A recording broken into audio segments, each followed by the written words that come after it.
Wolfman. This is the 2025 Wolfman, not this Wolfman, which I think is fantastic, or this one that I haven't seen.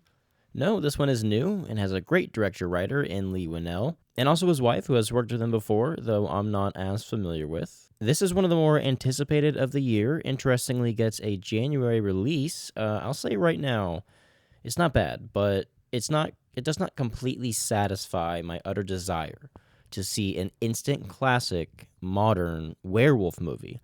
Nosferatu, I think, kind of earned that instant classic vampire movie status for me. I was hoping this one would follow up with an instant werewolf, but no. Let's get into it. Filmmaking, it looks great. It sounds great. Many moments in here where the sounds are the best part by far. Truly wonderful things they accomplish with sound in here, honestly. And I'm calling it now. There will be people who complain about this movie being too dark in places.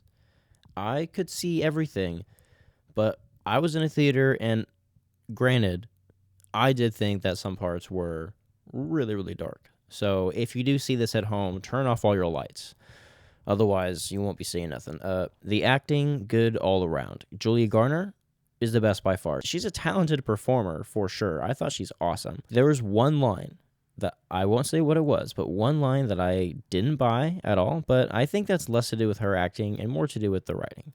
Christopher Abbott, I don't know. I just couldn't get into it. I don't like him.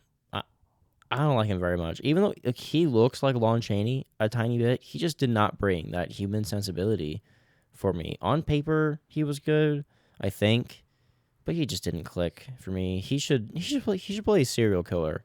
He was good in that movie. He was good in Possessor. The kid was good.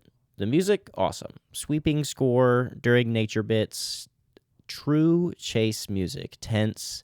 The music adds points for sure. It's just really good. They explored an aspect of parenthood in this that I haven't seen in many movies, which is when one parent feels like they aren't connecting to their kid, or like their kid doesn't like them as much as they like the other parent. I don't think they do very much with it, but I saw it and I was like, oh, hey, you don't do that very often in movies. That's kind of cool. Connecting to the sound being good when Blake is transforming and his senses are like popping off, right?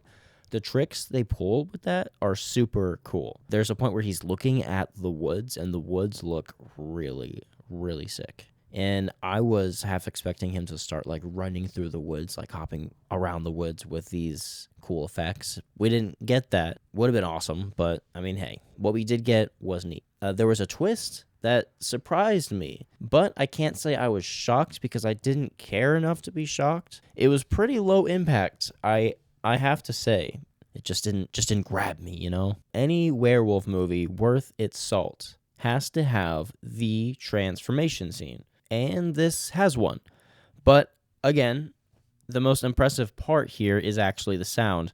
There's the whole nails growing out of the finger thing. That's cool.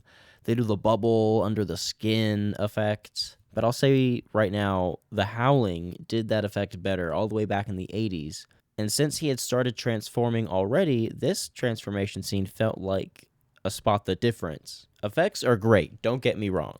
The effects are great. He looks good. The hair under the chin is kind of unfortunate. I get why they went for that type of hair, that kind of pubescent hair, but it is just, I will just leave it at unfortunate. The effects are great, don't get me wrong, but I do feel that way. The scene is kind of a dud, to be honest. That's enough words. Let's rate the thing. First up is gore, and I'll say the gore it's decent here. It's mostly aftermath stuff, but I will point out we have maulings, slashes, ripped throats, one amputation. There's some action in here. I'll give this a solid 6 on the gore. It takes more to earn points in this category here. I will say, without spoiler, the scene in the bedroom was, I think, the best in the movie, and the effects are incredible. Next up, we have, actually though, is it scary? A lot of factors go into this. For this particular movie, we'll have to rely mostly on the tense scenes where they really build up with the music, booms a lot here, a lot of suspense, slow moments. There are some jump scares, but they're very few, and sadly, none of them got me really good. There was maybe like a light stir for me, but I never really jumped. It's more sad than scary anyway, so this is going to be a soft 5 out of 10. Why does this exist? How blessed are we to have this? The fact that it exists in this world right now. And objectively, how good is it? I'll give this an honest 6 out of 10.